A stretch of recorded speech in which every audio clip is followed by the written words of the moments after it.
बस पुष्कर, हम पहुंच गए हैं, चिंता मत करो, मैं तुम्हें कुछ नहीं होने दूंगा। क्लिनिक का डॉक्टर घर के लिए निकलने ही वाला था जब उसने गहन सिंह को दूर से भागकर आते हुए देखा। क्या हुआ? ये पानी में डूब रहा था, इसे बचा लो, बचा लो। दो डॉक्टर तुरंत पुष्कर को अंदर ले गए थे। गहन सिंह तेज तेज सांस ले रहे थे। गहन सिंह, क्या तुम ठीक हो?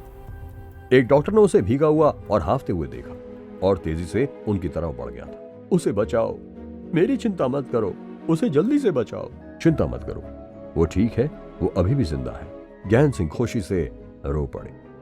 वह टूटी फूटी आवाज में चिल्लाए, आह भगवान, तेरा बहुत बहुत शुक्रिया, सब ठीक है, लेकिन वह अभी तक जाग क्यों नहीं रहा है? चिंता मत करो, हम अभी आगे के टेस्ट कर रहे हैं, सब ठीक है, सब अच्छा हो गया, सब ठीक है। गहन सिंह बड़बड़ाते रहे और दोहराते रहे और वह धीरे से जमीन पर गिर पड़े। अरे गहन सिंह, गहन सिंह, तुम्हें क्या हुआ है? जल्दी करो। गहन सिंह बेहोश हो गए। दोनों डॉक्टर तुरंत गहन सिंह को दूसरे बिस्तर पर ले गए। इस बार उनकी जांच की और फिर एक सुकून की सांस ली थी। वह ज्यादा थकने से बेहोश हो गए। उनका ब्लड शुगर भी काफी कम है, उन्हें ग्लूकोज लगा दूंगा। पुष्कर ने अपने शरीर में पल रहे फिटनेस से ठंडी एनर्जी को थोड़ा थोड़ा करके बाहर निकाला, लेकिन ऐसा करने में उसे काफी समय लग गया था। वह अभी भी अस्पताल के आउट पेशेंट क्लिनिक के बिस्तर पर लेटा हुआ था। छोटा सा नाक फिटस बहुत हार्मफुल है, पुष्कर ने बुदबुदाते हुए कहा और फिर चुपचाप एक सांस भरी, बगल में देखा और पाया कि गहन सिंह भी अस्पताल के दूसरे बिस्तर पर थे और उनके बगल में एक खूबसूरत लड़की बैठकर सो रही थी। वो उनकी पोती सोनिया थी। और डॉक्टर को जब पता चला कि वह जाग रहा है, वह चुपचाप उसकी तबीयत के बारे में पूछने आया। लड़के, अच्छे से रिकवर कर रहे हो? उसने डॉक्टर से धीरे से पूछा। गहन अंकल कैसे हैं? लो ब्लड प्रेशर और जरूरत से ज्यादा कम, बस उसे कुछ दिनों के लिए आराम करने दें और इतनी मेहनत करना बंद कर दें। पुष्कर ने सिर हिलाया और देखा कि सोनिया भी जाग गई थी। वह प्यारी सी बच्ची, उसकी बड़ी बड़ी आंखें रोने से सूज गई थी और उसका मूड अभी भी खराब था। मुझे बचाने के लिए शुक्रिया गहन अंकल, आप दोनों ठीक हैं, यही काफी है। वैसे मैंने दवा के पैसे दे दिए हैं, तुम्हें चिंता करने की जरूरत नहीं है। तुम थोड़ी देर में नाश्ते के बाद कॉलेज जा सकते हो, मैं यहीं रुकूंगी और दादाजी की देखभाल करूंगी। तुम दोनों जाओ, हम गहन सिंह की देखभाल करेंगे, तो उसकी देखभाल के लिए किसी को यहाँ बैठने की जरूरत नहीं है। आखिरकार दोनों ने डॉक्टर की सलाह मानी और पहले घर वापस गए और फिर एक साथ कॉलेज चले गए। रास्ते में सोनिया का मूड आखिरकार थोड़ा बेहतर हो गया।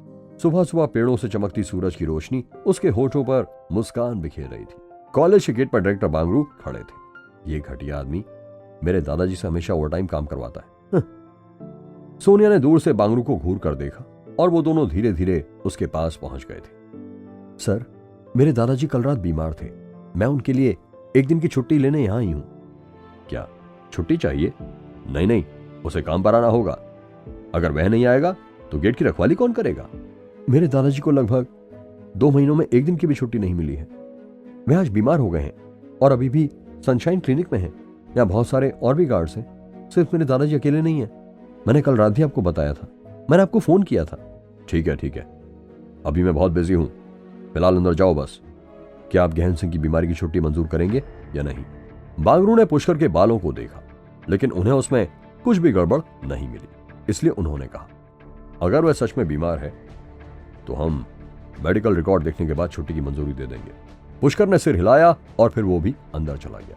बांगरू ने पुष्कर को जाते हुए देखा, लेकिन उन्होंने अपने मन ही मन में उसे बहुत गालियां दी थी। वह थोड़ी देर के लिए सोच में पड़ गया, इसलिए उसने गार्ड को बुलाया। छोटे, क्या तुम सनशाइन क्लिनिक के बारे में जानते हो? जाओ और देखो कि क्या गहन सिंह सच में बीमार है, और अगर वह मरा नहीं है तो उसे वापस खींच कर लाओ। ठीक है सर, और हॉस्पिटल की तरफ चल दिया। क्लास के फर्स्ट पीरियड के ठीक बाद गहन सिंह का कमजोर सा शरीर कार्ड रूम में दिखाई दे रहा था। तुम अभी तक मेरे नहीं हो, तुम मुझसे झूठ बोलना चाहते हो तो कोई अच्छा बहाना तो बना लिया होता।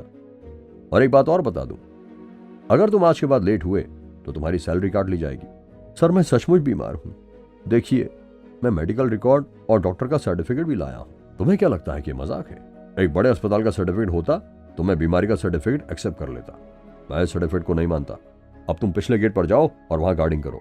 गहन सिंह मजबूर थे, वह रिटायरमेंट से पहले अपनी नौकरी नहीं खोना चाहते थे, इसलिए उन्होंने मेडिकल रिकॉर्ड जेब में रख लिए और पिछले दरवाजे पर काम करने चले गए थे। जब कॉलेज खत्म हुआ तो पुष्कर सीधे गहन सिंह से मिलने वापस गया, यह जानकर कि गहन सिंह पहले से ही घर पर खाना बना रहे थे। पुष्कर गहन सिंह के घर पर खाना खाने बैठ गया था। खाने के बीच में ही सोनिया ने जल्दी से कहा, आप लोग खा लो। मैं कल रात जल्दबाजी में छुट्टी लेकर बाहर से निकल आई थी। मुझे आज रात वहां जल्दी जाना है। मैं जा रही हूं। 1 मिनट रुको, मैं भी तुम्हारे साथ चलूंगा। कोई जरूरत नहीं, मुझे अकेले वहां जाने की आदत है। मैं उस ग्रीटिंग्स बार में सबको अच्छे से जानती हूँ। मेरे बारे में चिंता मत करो। चलो मैं जाती हूँ, लेट हो गई तो दिक्कत हो जाएगी। क्या बार में सोनिया को कोई परेशानी होने वाली थी? क्या पुष्कर सोनिया की मदद कर पाएगा? जानने के लिए सुनते रहिए ये एक्साइटिंग कहानी सिर्फ पॉकेट FM पर।